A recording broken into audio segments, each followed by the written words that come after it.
gorgeous girls. Hello my book besties, I hope you're well. Welcome back to my YouTube channel. I am so incredibly grateful to have you here. This is such an exciting video because we are doing our fall TBR. Can you believe it? The time is here. This is my second pumpkin spice latte of the year and it is going down an absolute treat. You best believe the day that they got released, where you were able to buy it on the app, I was there straight away. It just hits good every single time. Get comfy, get cozy. We're gonna be sitting down talking all things fall books, autumn books. Oh, I am just so excited to go through with you all the books that I've been saving for spooky season. Get comfy, get cozy. I am all snug in my cozy reading corner and obviously got my beverage of choice. I just had to pick up a pumpkin spice latte to do this video because obviously it is just so fitting. I have Louis here with me. We have been on a lovely autumnal walk this morning and he is absolutely pooped, so he is just chilling. Let's go into my fall TBR for 2025.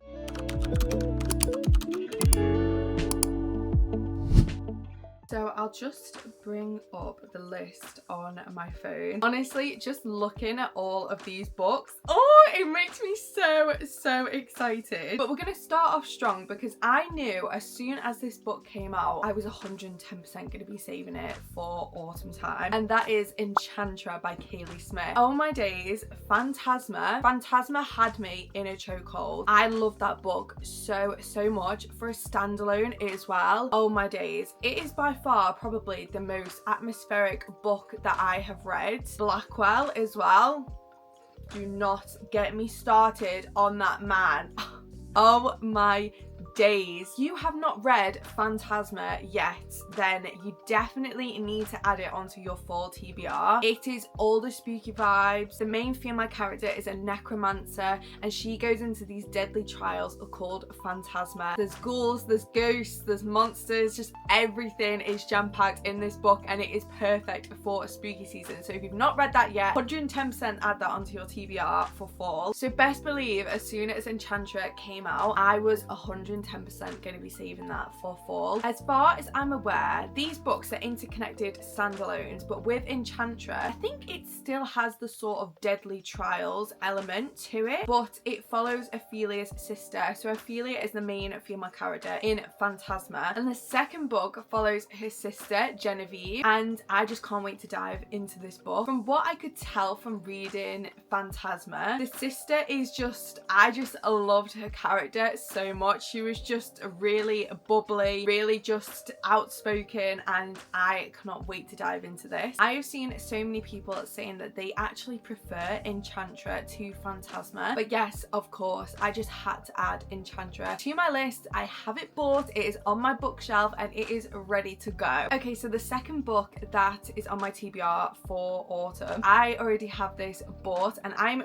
really looking forward to reading this, and that is The Crimson Moth. This is all witchy vibes, and as far as I'm aware, it is enemies to lovers. I'm kind of going into this a bit blind. I've just heard so many people absolutely raving about this duology, and a duology, I mean, you can't go wrong with it. You know that you just got the 2 books and that is it. You're not committing to a whole series, and I've just, like I said, I've heard nothing but good things about these books, and the front cover, witchy vibe, it just screams spooky season and fall autumn season. And following on from that, there's the second book, because like I said, it's a duology, and that is The Rebel Witch. Honestly, just the names of these books, and if you've seen the front covers of these books, they just 110% scream autumn. So it literally says on the front cover of this, her deadliest enemy or her greatest love. And I can't remember who it was that I watched, but they were talking about this series and they were just saying how they couldn't see at all how these 2 characters were going to end up as lovers, and I love me an enemies to lovers. If I spot that on the back of a book, you best believe that it is going straight in my basket. I'm just such a sucker for it. Oh, okay, so sticking to the duology theme, I have One Dark Window and 2 Twisted Crowns. I have seen nothing but good things about these books. Is it Rachel Gillig? Yeah, it is. I feel like she is from what I've seen, she is the queen of just gothic stories. Everyone has been going absolutely crazy for The Night and the Moth, and I just feel like she is going to be my kind of author. All the spooky vibes, all the gothic scenes. Yeah, from what I've heard, she is just the queen of gothic stories. So I'm so looking forward to reading this. And again, a duology. I mean, there needs to be more duologies out there because it's just the perfect combination. As far as I'm aware with this, I think she has some sort of voice in her head that's portrayed as a monster or something like that. I might be completely wrong, but that is what I've heard, I think, on TikTok. Elspeth needs a monster. The monster might be her. Elspeth Spindle needs more than luck to stay safe in the eerie, mist-locked kingdom of Blunder. She needs a monster. She called him the Nightmare, an ancient merciless spirit trapped in her head. Yes, I knew it. I knew it was something to do with some sort of monster that was trapped in her head. This just makes me so excited for spooky season. I feel like this book, or these two books, and the Crimson Moth, I'm just so looking forward to reading them. I feel like, it's just so fitting, and I'm just so happy that we're finally in September. Spooky season, autumn, winter is when your gal thrives. So this makes me very excited. I need to buy those books. Okay, the next book, which I think I don't know why, but I just feel like I'm going to leave this for like November time. I'm not 100% sure, but that's just like how I feel about it, and that is Heavenly Bodies. I bought this the other day from Waterstones. I was so happy to have spotted it because the book has finally come out in paperback, and I got the gorgeous sprayed edge. It was a purple sprayed edge. I have just seen everyone absolutely raving about this book. As far as I'm aware, it's like celestial sort of romance setting, and I think maybe because of that I sort of relate to it in sort of like, you know, bonfire night, fireworks, stuff like that. I don't know why, but that's just what my brain's telling me. Let's just have a look what it is saying on Goodreads. I swear that the second book is coming out soon as well, so I definitely need to read this before that comes out. So I've just gone onto Goodreads, and What Emmy Reads has literally commented on it, and she said that this has everything that a torturous romantic wants: the tension, the yearning, the fire. Okay. I have a gut feeling that this is going to be a 5-star read for me. I just do. I just have a really gut feeling. I defy the stars. In a world where no entities exist but the stars, the cruel and merciless gods that watch over the world, Alara has been cursed by fate. Prophecy that promises she will fall for a star and it will kill them both. I just know, I just feel in my bones that I am going to absolutely annihilate this and absolutely love this. I might have to read it sooner than November, but I don't know what it is. I think, yeah, like I said, it's just because it's revolved around like the stars and like a celestial type world. Like just like bonfire night is calling to me, but I might have to pick this up sooner because I just feel like this is gonna be 5 stars for me. Okay, right, Fairy I'm really looking forward to reading this. I feel like if you want something gothic and you want something fitted for spooky season, Fairy is going to be the one. Even just from the front cover of the book. And I am so gutted because I think when it was originally indie published, I loved the front cover of it, but I think now because it's being traditionally published, the whole front cover has completely changed. But again, I've seen nothing but good things about this book. I first heard about it from Laura Reads, and her genre and what she loves is basically everything that I love. Spooky gothic vibes. I'm pretty sure that she said that this book is in her god tier books. That just makes me so incredibly excited to read it. That's the original indie cover. People are selling it on Vinted, but obviously now that you're not able to get hold of it, people are selling it for ridiculous amounts of money. As far as I'm aware, this just has a lot of mystery. It's got spooky elements to it. August 1955, when Miss Darcy O'Sullivan, an orphaned English teacher from Boston, receives a letter that her biological father passed away. She's surprised to find herself included in his will. There is only one condition. She must travel to Fairydale to to attend his funeral. The promise of a sizable inheritance, Darcy decides to journey to the small coastal town that holds the secrets of her birth. But the moment she steps foot into Fairydale, things start to go amiss. Odd residents, odd rumours, odd deaths. Oh, again, this I just have such a good feeling about this. Yeah, so many people, even just going on to Goodreads, so many people that I follow online have just rated this 6 stars, god tier. The only thing about this book, but it is good because this book is a standalone, but it is a chunky book. I really need to buy myself a Kindle. I listen to my books on BookBee, and I also have like my physical copies, but sometimes when I take my physical copies, they just, I don't know, they have the risk of them getting damaged and stuff like that. But I love a physical book and reading a physical book. Rose in Chains, right, I bought this the other day from Waterstones, and I was so incredibly happy that I spotted it, because when it first came out, I was in the Waterstones in Liverpool. In the books in Waterstones for this book, it has gorgeous character art on the inside of it, and I was so intrigued by it, and I didn't end up buying it, and then it bloody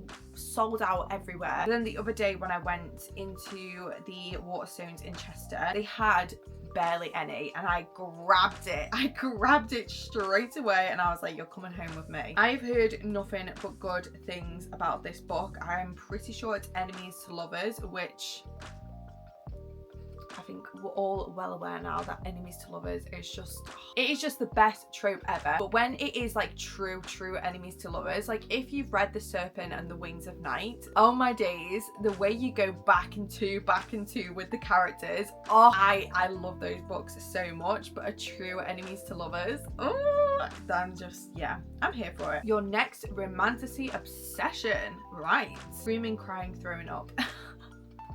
That is a good sign of a good book. The war is over, the dark forces have won, and the hero who is supposed to save them is dead. Yes. I feel like when a book starts off straight away in the midst of a war zone of just chaos, that's when you know. That's when you know it's gonna be a good book. The Knight and the Moth by Rachel Gillig. As I mentioned before, this book just went crazy. It went absolutely crazy, and so many creators that I watch have rated this so highly, and it is just gothic. It is just, oh yes, I can't wait to read this. I've heard about Bartholomew, who's a gargoyle, and I feel like I need to get to know this character.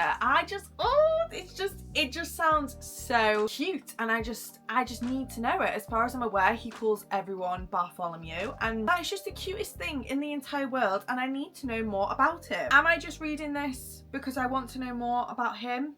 Maybe. But no, seriously, this book, oh, if you've read this, please let me know your thoughts and feelings. Like I said, Rachel Gillig, she just knows how to do gothic. And I feel like I'm saying this, like I've read some of her books, but I'm trusting the people. I am trusting the people of TikTok. Sybil DeLing has spent 9 years dreaming of having no dreams at all. Like the other foundling girls who traded a decade of service for a home in the Great Cathedral, Sybil is a diviner. In her dreams, she receives visions from 6 unearthly figures known as omens. From them, she can predict terrible things before they occur, and lords and common folk alike travel across the kingdom, Trom's windswept moors, to learn their futures by her dreams. Oh yes, everyone on Goodreads is just saying Rachel Gillig is just the one when it comes to anything gothic in the veins of The Drowning. Right, I spotted this in Waterstones the other day, and I was so intrigued by the title, by the cover. I'm a sucker for if I see a book that just really draws me in by the cover,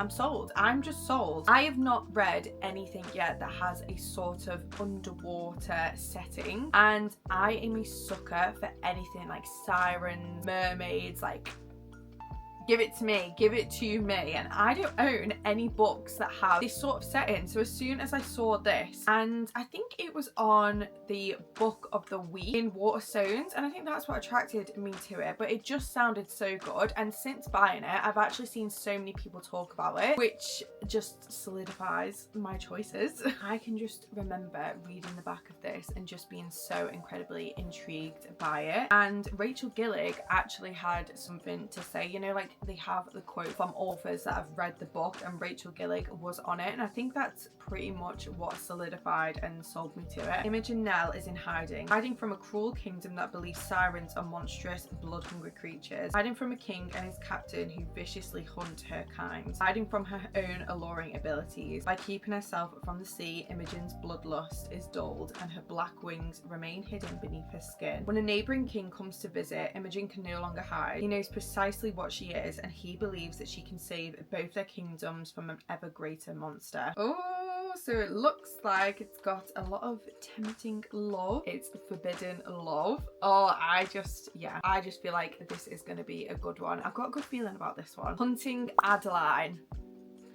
Right, I need to read this in the October months. I loved Haunting Adeline so much. Haunting Adeline was my first ever dark romance, and when I was telling people on TikTok, like asking for recommendations, and I was saying that I was going to dip my toes into dark romance and read Haunting Adeline, people were like, you're going into the deep end. You're not just dipping your toes, you are going straight into the deep end. And you know what? I am so glad that I did it, because I loved it. I absolutely loved it, and I feel like that just solidified for me that dark romance, it's a genre that I can take 110%. The ending of Haunting Adeline, I need to read Haunting Adeline ASAP. And from what I've heard from a lot of people, they have said that Haunting Adeline is actually better than Haunting Adeline, and that just makes me so excited. Haunting Adeline was just so atmospheric. It was like spooky vibes. The main female character lives in this spooky haunted mansion. Ghosts, she has a stalker. So much happened. I can't wait to pick up the next one, and like I said, people are saying that it's better, so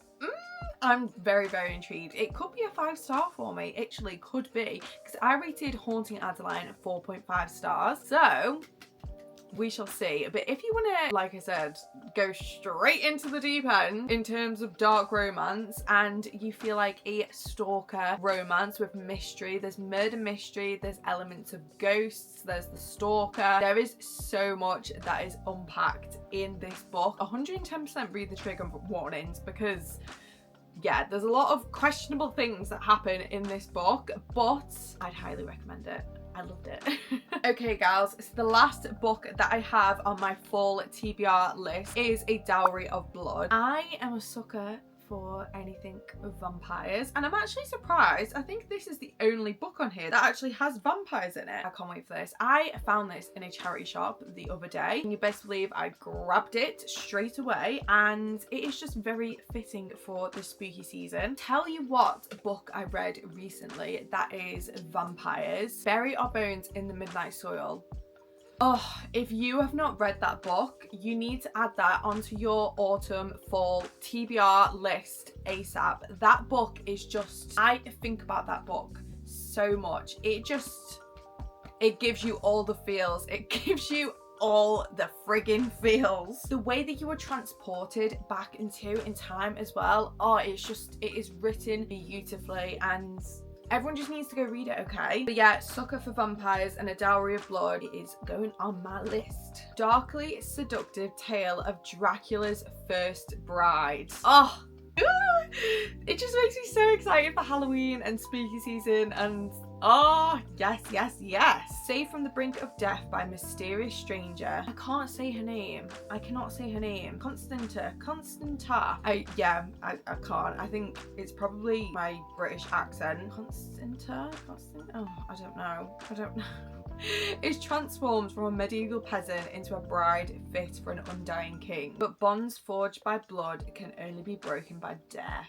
Yes. Get that on my list ASAP. This is another one that I'm really looking forward to reading. To be honest, all of them I'm just so excited to read. The next 4 months of the year, they're going to be good ones, guys. They are going to be good ones. But that is all the books, guys, that is on my autumn fall TBR for 2025. Oh, it just makes me so excited. So excited for spooky season. I feel like my birthday is in October as well, so yes. We've got a good few months coming up for us. I feel like I've just got so much planned over the next few months. And even this morning when I was walking Louis, you could just see the change in the colours of the leaves. Oh, it just felt so crisp, so cozy. Pumpkin spice is back. Oh, I'm here for it. I'm here for it. If you have any more recommendations of books that I should be reading this year in the fall season, then please let me know it down in the comments. I would love to see you over on all of my other socials. I'll leave the links to all of them down below for my Instagram, my BOOKTOK. But as always, thank you so incredibly much for being here. If you like this video, then I would really appreciate any likes, any subscribes. It honestly means the absolute world to me to have you all around. Thank you so much for watching, and I will see you all in my next video. Bye!